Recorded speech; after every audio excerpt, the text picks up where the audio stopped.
మీ problem ఏందన్నా, ఎందుకు వచ్చింది ఇక్కడికి? సార్ ప్రాబ్లం ఏంటంటే మాకు జియో 16లో తీసుకుంటలేరు. మాకేంటంటే డైలీ వేజ్ రూపంగా పెట్టారు. డైలీ వేజ్ రూపంగా పెట్టేసి లాస్ట్ 2011 నుంచి వర్క్ చేస్తాను నేను. సో మాకున్న ప్రాబ్లం ఏంటంటే లాస్ట్ ఒక 2-3 మంత్స్ నుంచి మాకు ఉన్న సఫర్ ఏంటంటే ఇది మిగతా వాళ్ళు అందరిని తీసుకున్నారు, మా ఎంఆర్స్ మాత్రం తీసుకుంటలేరు. ఇక్కడ దేంట్లోకి తీసుకున్నారు? అన్ని గవర్నమెంట్ ఆఫీసులో అవుట్ సోర్సింగ్, ఇప్పుడు ఆపరేటర్, సిస్టమ్ ఆపరేటర్స్ కానీ ఎవరైనా సరే వాళ్ళందరినీ అవుట్ సోర్స్ కింద తీసుకోండి. ఓన్లీ మా వాటర్ బోర్డులో మాత్రం మా మీటర్ రీడర్స్ మాత్రమే వాళ్ళు ఏజెన్సీలకు ఇస్తారు. ఏజెన్సీకి ఇచ్చి ఏజెన్సీ మొత్తం రెస్పాన్సిబుల్ అంతా వాళ్ళది. మనకు డిపార్ట్మెంట్ మాకు ఎలాంటి సంబంధం లేదని వాళ్ళు చేతులు చేయడం జరుగుతుంది. ఇప్పుడు గత 3 నెలల నుంచి శాలరీస్ ఇవ్వడం సరిగా రావట్లేదు.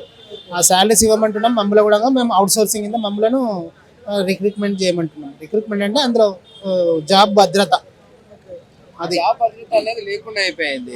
ఇప్పుడు ఈ రకంగా చూస్తే ఇప్పుడు ఏజెన్సీ రూపంగా చూసినా కానీ ఇప్పుడు మాకు ఫ్రీ వాటర్ ఉంది సిటీ మొత్తంకి.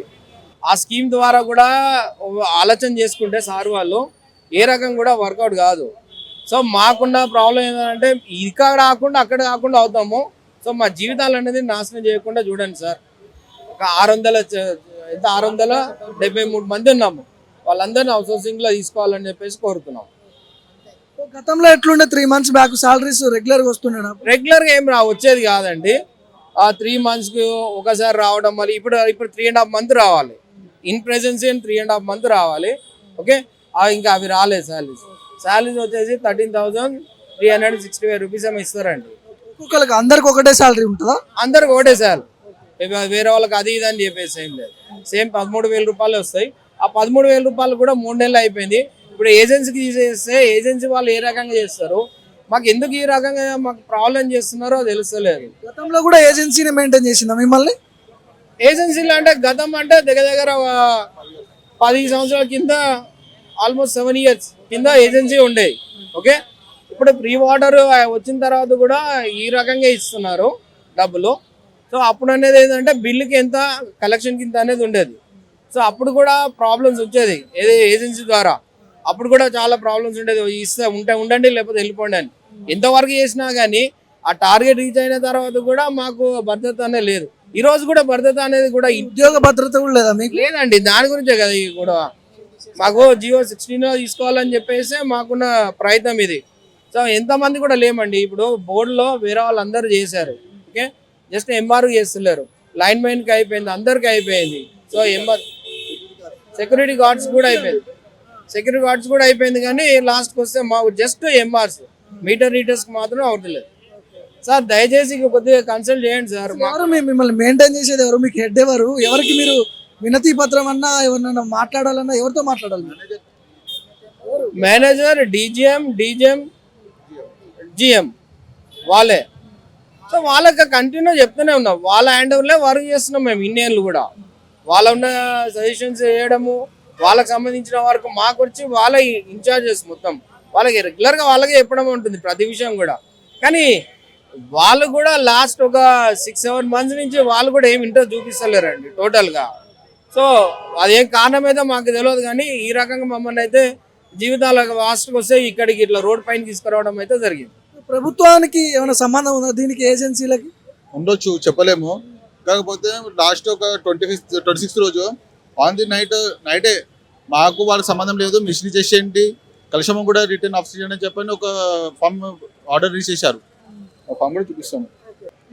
మీరు ఎప్పటి నుంచి ఫైట్ చేస్తున్నారు దీనికి, వీటి గురించి? సిన్స్ అంటే మేము ఫైట్ చేసి కూడా 4 years అయిపోయింది. ఇప్పుడు కొంచెం స్టేబుల్ ఉంది, మళ్ళీ ఫైట్ చేయాల్సి వస్తుంది. వాళ్ళ ఆర్డర్ కాపీలు ఏముంది? ఒక్క నిమిషం చూపిస్తానండి.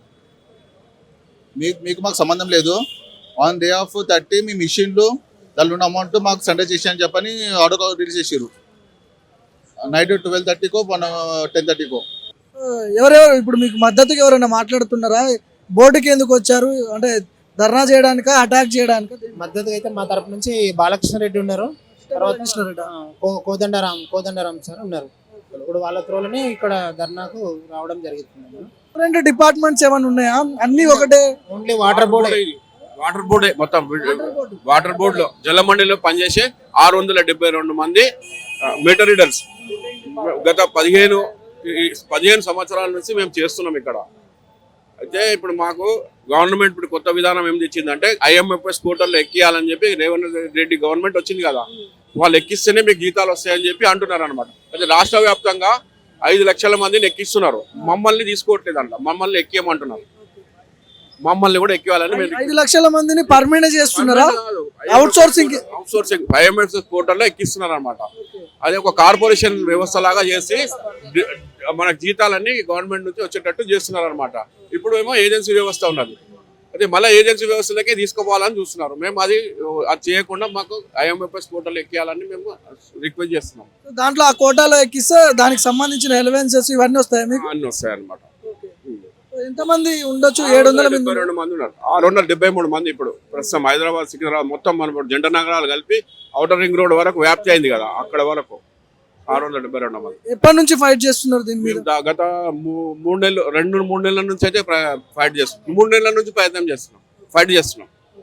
ఎంతో మందికి రిక్వెస్ట్ పెట్టినాం మేము. ఎవరికి ఇచ్చారు రిక్వెస్ట్ లెటర్? ఎవరికి ఇచ్చారు? అందరు మేనేజర్లకు, డీజీఎంలకు ఇస్తున్నాము. MD సార్ కూడా ఇచ్చినాము. గత 2 నెలల క్రితం కూడా చేసినాం ఇక్కడ దాన్ని చిన్న పార్టీ. అయితే అప్పుడు కూడా ఇచ్చినాము. మేము చూస్తాం అన్నారు, కానీ వాళ్ళు ఇంకా ఏం చర్యలు తీసుకోవట్లేదు. చూస్తాం అంటున్నారు కానీ మళ్ళీ వాళ్ళు చేస్తామని అంటున్నారు కానీ మన డైరెక్ట్ వాళ్ళు మాకేం చూపిస్తారు, మళ్ళీ ఏజెన్సీకే పోతున్నట్టు చెప్తున్నారు అంతే. పాస్ అయిపోయినాయి, ఏజెన్సీ వాళ్ళకి ఇచ్చేస్తున్నారు కూడా. అందుకే ఈ కాపీ కూడా ఉండదు, చూడండి. ఏదైతే మిషన్స్ అయితే ఉన్నాయో బిల్డింగ్ మిషన్స్ అవి సబ్మిట్ చేసేసామని చెప్తున్నారు 31st వరకు. మాకు 3 నెలల నుంచి జీతాలు లేవు, ఎలా సబ్మిట్ చేయాలి? అంటే ఈ మిషన్ తీసుకుంటే మాకు వాళ్ళకి ఏం సంబంధం లేదు, ఇక ఆయుధమే మిషన్. ఇవి సబ్మిట్ చేయమంటారా? ఈ మిషన్ సబ్మిట్ చేస్తే ఇక మాకు వాళ్ళకి ఎలాంటి సంబంధం లేదు. కొత్త వాళ్ళు వచ్చిన టెండర్లో వాళ్ళు ఎవరిని పిలుచుకుంటారో తెలియదు. దాదాపుగా 3 నెలల సంది మాకు జీతాలు లేవు.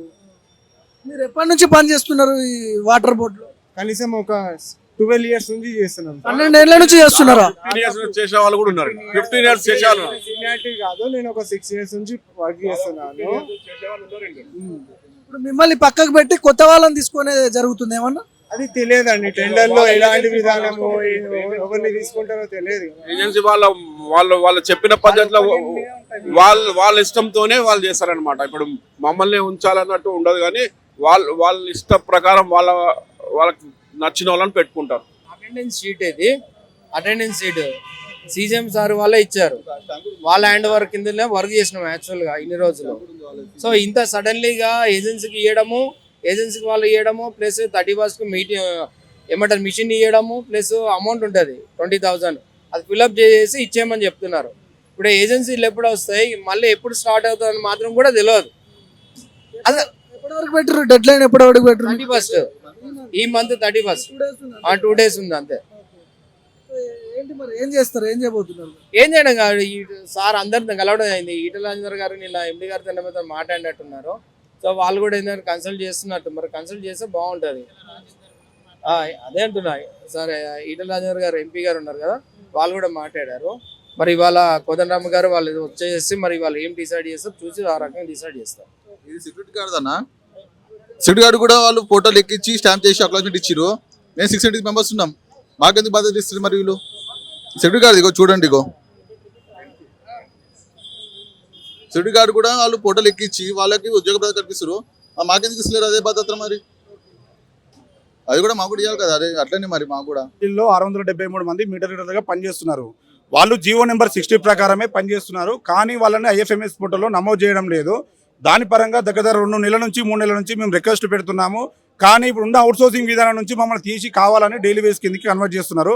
కావున మేము ఒక్కటే కోదండరామ్ సార్ గారు వచ్చి రిక్వెస్ట్ చేసిండు, చిన్నారెడ్డి సార్ మాట్లాడిండు, ఎందరు మాట్లాడినా వాళ్ళ ప్రయత్నాలు వాళ్ళు చేస్తున్నారు. కావున మేము ఒక్కటే కోరేది గవర్నమెంట్ కావచ్చు, మా MD సార్ గారు కావచ్చు, ఎవరైనా సరే మమ్మల్ని అదే విధిగా ఏదైతే ప్రజెంట్ కంటిన్యూ చేస్తున్నారో జీవో నెంబర్ 60 ప్రకారమే కొనసాగించవలసిందిగా, దాంతోపాటు మమ్మల్ని IFMS పోర్టల్లో ఎంట్రీ చేసి శాంక్షన్ పోస్టులు తెప్పించవలసిందిగా ఒక్కటే మనస్ఫూర్తిగా కోరుతున్నాము. ఇప్పుడు చర్చలో పిలిచారండి, దాని తర్వాత మీకు ఏదైనా ఉంటే చెప్పగలుగుతాం తర్వాత. అవునండి, ఏదైతే ధర్నా మనం అనౌన్స్మెంట్ చేశామో దాని తర్వాత మమ్మల్ని పిలవడం జరిగింది. సరే, దీంట్లో మేము సానుకూలంగా స్పందిస్తారని చెప్పేసి మేము కోరుకుంటున్నాం. దాంట్లో మాకు న్యాయం చేయాలని చెప్పేసి మాత్రమే మేము మా యొక్క డిమాండ్, ఇంకా వేరే ఉద్దేశం లేదు. దాన్ని మాట్లాడొచ్చిన తర్వాత మా వాళ్ళతో డిస్కషన్ చేసిన తర్వాత మీకు కార్యాచరణ అనేది రిలీజ్ చేస్తామని చెప్పేసి ఇక ప్రజెంట్ నా గురించి ఇంతసేపు అంటే మా అందరి గురించి 11 నుంచి వెయిట్ చేస్తున్న మీడియా మిత్రులందరికీ నమస్కారం. ఏదైనా తప్పు అంటే లేట్ అయిందని చెప్పి మన్నించి మా గురించి వెయిట్ చేస్తున్నారు. అవును, అప్పుడు చర్చ అంటే ఏం మమ్మల్ని పిలిచి మాట్లాడలేదు, సార్ వచ్చి మాట్లాడండు, కాకపోతే అయినా కానీ స్పందన లేదు. సరే ఇప్పుడు వాళ్ళే పిలిచారు కాబట్టి మేము నమ్ముతున్నాం ఇప్పటికైనా. ఆ ఒక్క ఉద్దేశంతో మాత్రమే ఇంత దూరం ప్రజెంట్ అయితే ఆపుతున్నాము. దాన్ని ఏమంటారా ఏం చేస్తారా అనేది ఆలోచించి చెప్తామండి మీకు. ఒక్కటే అండి, మేము చేసే రెండు అంశాలు. మాకు పెద్ద ఏది పర్మనెంట్ ఉద్యోగం కానీ ఏది అడగట్లేదు. మమ్మల్ని ఏదైతే ప్రజెంట్ కంటిన్యూ చేస్తున్నారో ఆ జీవో నెంబర్ 60 ప్రకారమే కొనసాగించాల్సిందిగా మమ్మల్ని ఐఎఫ్ఎంఎస్ పోర్టల్లో నమోదు చేసి శాంక్షన్ పోస్టులు మంజూరు చేయమని మాత్రమే మేము కోరుతున్నాం. ఇంకా ఇది పెద్ద అంశం కాదు, ఇది ఏది కాదు. ఇంతవరకు అయితే మేము దగ్గర 10-15 సంవత్సరాల నుంచి పనిచేస్తున్నాం. ఇప్పుడు ఒక మాట చెప్పాలంటే నిన్నటి వరకు మమ్మల్ని జీవో నెంబర్ 60 ప్రకారం కొనసాగించారు. శాంక్షన్ పోస్టులు లేనప్పుడు ఇన్ని రోజులు మమ్మల్ని ఎట్లా పని చేయించుకుని మాత్రమే మేము అడగలుగుతున్నాం, గవర్నమెంట్ కావచ్చు లేకపోతే మా ఎండి గారిని కావచ్చు. కానీ ఇప్పటికిప్పుడే ఈ గవర్నమెంట్ ఒక స్కీమ్ తీసుకొచ్చి రాష్ట్రం మొత్తము ఏజెన్సీ వ్యవస్థను తీసేయడానికి గవర్నమెంట్ రెడీ ప్రయత్నం చేస్తుంది. కానీ ఇక్కడ మాత్రము ఇది సీఎం ముఖ్యమంత్రి గారి శాఖ. ఇది దీనికి మినిస్టర్ కావచ్చు, చైర్మన్ కావచ్చు, అంతా ముఖ్యమంత్రి గారే. కాబట్టి ఏంటంటే ముఖ్యమంత్రి గారి దగ్గరికి పోయే మా స్థాయి లేదు. కాకపోతే ఒక్కటే చెప్తున్నాం మీడియాపూర్వకంగా, సార్ 673 మంది కుటుంబాలు, చిన్న కుటుంబాలు, వీళ్ళకి న్యాయం చేయాలని చెప్పేసి మాత్రం కోరుకుంటున్నాం. అంతే. అవుట్ సోర్సింగ్ అంటే డిపిఓలో కావచ్చు లేకపోతే గార్డెన్ వర్కర్స్ కావచ్చు, వీళ్ళందరినీ శాంక్షన్ పోస్టులు లేకుండా ఐఎఫ్ఎంఎస్ పోర్టల్లో ఎక్కించారు. మాకు కూడా శాంక్షన్ పోస్టులు లేవంటున్నారు. కానీ వాళ్ళకి అదే జీవో నెంబర్ 60 ప్రకారం వేతనం ఇస్తున్నారు, మాకు అదే వేతనం ఇస్తున్నారు. కానీ మరి మమ్మల్ని కూడా ఎక్కివచ్చు కదా, వాళ్ళని ఎట్లా ఎక్కించారు? అదేవిధంగా మమ్మల్ని కూడా ఎక్కిస్తే అయిపోతుంది. సరే లేవంటున్నారు. కోదండం సార్ గారు వచ్చారు, మాట్లాడు, శాంక్షన్ పోస్టులు ఇప్పిస్తా అన్నాడు. వేమనరేంద్ర గారు కూడా వచ్చారు, చెప్పారు ఇప్పిస్తా అన్నాడు. కానీ లెటర్ రాయడంలో దాంట్లో ఏం చేశారంటే మేము యాక్టివిటీ అవుట్ సోర్సింగ్ ఉన్నాడని చెప్పేసి రాశారు. దానివల్ల ఏమి జరుగుతుందంటే మేము వాళ్ళే ఇప్పుడు మీ దగ్గర ఏదో పని చేస్తున్నారో మీ సంస్థ వాళ్ళే మీరు యాక్టివిటీ అవుట్ సోర్సింగ్ అంటున్నారు, కాబట్టి మేము ఎట్లా అప్రూవల్ చేయగలుగుతామని చెప్పేసి వాళ్ళు మళ్ళీ ఇంకొక లెటర్ రాపించుకారండి. మీరు నిజంగా మీరు జీవో నెంబర్ 60లో ఉన్నారు కదా, మరి అట్లా రాశారు, ఇలా రాపించుకారండి, మేము అప్రూవల్ ఇచ్చేస్తామని వాళ్ళు చెప్తున్నారు. అందుకని ఇప్పుడు ఒకసారి మళ్ళీ కూడా లెటర్ రాస్తున్నారు ఎండి సార్ గారు. చూద్దాము, ఇప్పుడు ఒకసారి వెళ్ళి మాట్లాడినాక తదుపరి కార్యాచరణను మేము ప్రకటిస్తామని చెప్పి కోరుతున్నాము. మేము అవుట్ సోర్సింగ్ మీటర్ రీడర్స్ మొత్తం 673 మంది ఉన్నాము. యాక్చువల్లీ ఐఎఫ్ఎంఐఎస్ పోర్టల్లో మమ్మల్ని యాడ్ చేయాలి, ఇప్పటి వరకు యాడ్ చేస్తలేరు. ఇంక్లూడింగ్ వాచ్మెన్ సెక్యూరిటీ గార్డ్స్ దగ్గర నుంచి యాడ్ చేసారు. కాకపోతే మేము తెచ్చే కలెక్షన్కి సంబంధించి మేము ఉన్నాము, ప్రతి ఒక్కటి మా త్రూగా వస్తుంది. మమ్మల్ని తీసేసి మమ్మల్ని మాత్రం యాడ్ చేస్తలేరు ఐఎఫ్ఎంఐఎస్ పోర్టల్లో. ముందు ఒక 5 లక్షల మందిని అవుట్ సోర్సింగ్ లో తీసుకున్నారని అంటారు కదా, ఎవరు వాళ్ళు అవుట్ సోర్సింగ్ క్యాడర్ కిందనే ఉన్నారు. బట్ ఏంటంటే మమ్మల్ని ఆల్రెడీ ఇంతకుముందు 2022లో అవుట్ సోర్సింగ్ ఏజెన్సీ దీనికి జియో 60 నెంబర్ కింద మమ్మల్ని ఇవ్వాలని చెప్పి అన్నారు. ఆల్రెడీ శాలరీస్ ఇప్పటి వరకు వచ్చినాయి. ఇప్పుడు సడన్లీ ఏం చేస్తున్నారంటే డైలీ వేజెస్, మన డైలీ వేజెస్ లేబర్ లాగా మమ్మల్ని ప్రొడ్యూస్ చేయాలని చెప్పి ఇప్పుడు గవర్నమెంట్కి ఏం సంబంధం ఉండదు, దీంట్లో ఉంటుందా? గవర్నమెంట్కి మాకు తెలిసి సంబంధం ఉండదు. ఇది మొత్తము ఎండి సార్ వీళ్ళ త్రూగా నడుస్తుంది అన్నట్టు తెలుస్తుంది. ఏం డిమాండ్ చేస్తున్నారు ఫైనల్? మాకు ఐఎఫ్ఎంఐఎస్ పోర్టల్లో ఫస్ట్ యాడ్ చేయాలి. ఇప్పుడు రేవంత్ రెడ్డి సార్ చెప్పింది మెయిన్ ఏంది, మనకు అవుట్ సోర్సింగ్ వ్యవస్థని తీసేసి సింగిల్ ఏజెన్సీ కింద ఇట్లా కార్పొరేషన్ లాగా చేయాలని చెప్పారు. ఇప్పుడు వాళ్ళ మాట నిలబెట్టకుండా వీళ్ళని డైరెక్ట్ ఐఎఫ్ఎంఐఎస్ పోర్టల్లో మమ్మల్ని యాడ్ చేయకుండా మాకు ఇబ్బంది చేస్తున్నారు. మా డిమాండ్ ఇదే. ప్రాబ్లం ఏంది ఇందులో? సార్ ప్రాబ్లం అనేది ఏం లేదు సార్, అందరితో సమానం. మాకు కూడా మా హక్కు కోసం మేము గొడవ పడుతున్నాం. దాని తప్ప మాకు ఇంకేం లేదు. ఈ రేవంత్ రెడ్డి గవర్నమెంట్ సార్ ఏం తెచ్చింది, కార్పొరేషన్లో ఎంతమంది అవుట్ సోర్సింగ్ ఉన్నారో విద్యార్థులు ఎంతమంది అవుట్ సోర్సింగ్ ఎంప్లాయీస్ ఉన్నారో వాళ్ళందరికీ ఐఎఫ్ఎం పోర్టల్ ఎక్కించి ఏజెన్సీ అనేది డేటా సేకరించవలసిన కోరాలని Revanth Reddy government sir request చేసింది. ఎంతమంది ఉంటారు మీరు? మొత్తం ఎంతమంది ఉన్నారు? 673 మంది ఉన్నాం సార్. మేము వీళ్ళందరినీ అవుట్ సోర్సింగ్ లో తీసుకోమని డిమాండ్ చేస్తున్నాం సార్. మా రిక్వెస్ట్ ఒకటే, 673 మంది జీవితాలు ఖరాబ్ అయిపోతాయి ఇప్పుడు ఏజెన్సీలు వస్తాయి. రేవంత్ రెడ్డి గవర్నమెంట్ ఏమంటుంది, ఏజెన్సీ విధానం అనేది వీళ్ళు ఏజెన్సీలు అనేది రద్దు చేయాలని ఉంది. ఇప్పుడు వీళ్ళు మాకు ఏజెన్సీల వాళ్ళని ఎందుకు తీసుకోవాలనుకుంటున్నారు? దీంట్లో గవర్నమెంట్ ఎంతవరకు ఇన్వాల్వ్ అవుతుంది సార్? మేము గవర్నమెంట్కి ఇది గవర్నమెంట్ దాకా పోయిందో కూడా తెలియదు సార్. మాకు మా విలువ అంత లేదు. రేవంత్ రెడ్డి సార్ దగ్గర పోయేంత మా దగ్గర శక్తి లేదు. కాబట్టి మేము మా ఎండి సార్కి ఒకటే రిక్వెస్ట్గా కోరుకుంటున్నాము, మాకు న్యాయం చేయండి సార్. అందరితో పాటు మాకు ఇక్కడ సెక్యూరిటీ గార్డు నుంచి అటెండర్ వరకు ఐఎఫ్ఎంఎం ఫోటోలు ఎక్కిచ్చారు సార్. బోర్డుకి రెవెన్యూ తెచ్చేది మేము, డోర్ టు డోర్ పోయేది మేము, ఏమైనా ప్రాబ్లం ఉంటే సాల్వ్ చేసేది మేము. అసొంటిది మాకు ఇప్పుడు 673 మంది జీవితాలు రోడ్డుపైకి తెస్తా అంటే మా పిల్లలు రోడ్డు పైనకి వస్తా అంటే మేము ఏం చేయాలి సార్ చెప్పండి. ఉద్యోగాలు అయితే పీకేయలేదు కదా, మీది ఓన్లీ ఏజెన్సీకి ట్రాన్స్ఫర్ చేస్తున్నారు సార్. ఉద్యోగాలు పీకే అంటే ఆల్రెడీ తెలంగాణ రాకముందు నుంచి వర్క్ చేస్తున్నాం మేము. వాళ్ళ ఏజెన్సీ విధానము వాళ్ళతోని మా బాధలు భరించుకోలేకనే మొన్న సంవత్సరం కింద పోరాడంగా జియో 60లో కన్వర్ట్ చేశారు సార్ మాకు.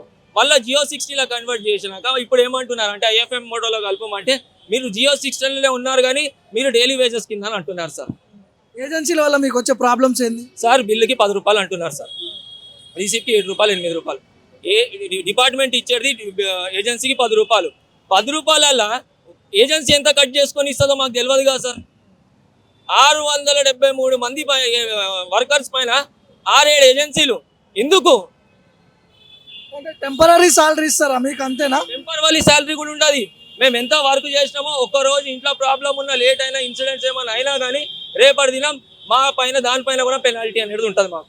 మా బాధ అది. నెలవారీగా జీతాలు ఇవ్వరా మీకు? 6 నెలలు ఇప్పటికి 4 నెలల జీతం రావాలి సార్. ఎవరికి చెప్పుకోవాలి? ఈఎస్ఐ పిఎఫ్ కరెక్ట్ పడతలేదు. ఈ రేపటి దినము మేము రోడ్డు పైన వెళ్తాం సార్. ఈఎస్ఐ కార్డు అనేది ఎందుకు ఉంటుంది? ఎమర్జెన్సీ ఉంటుంది.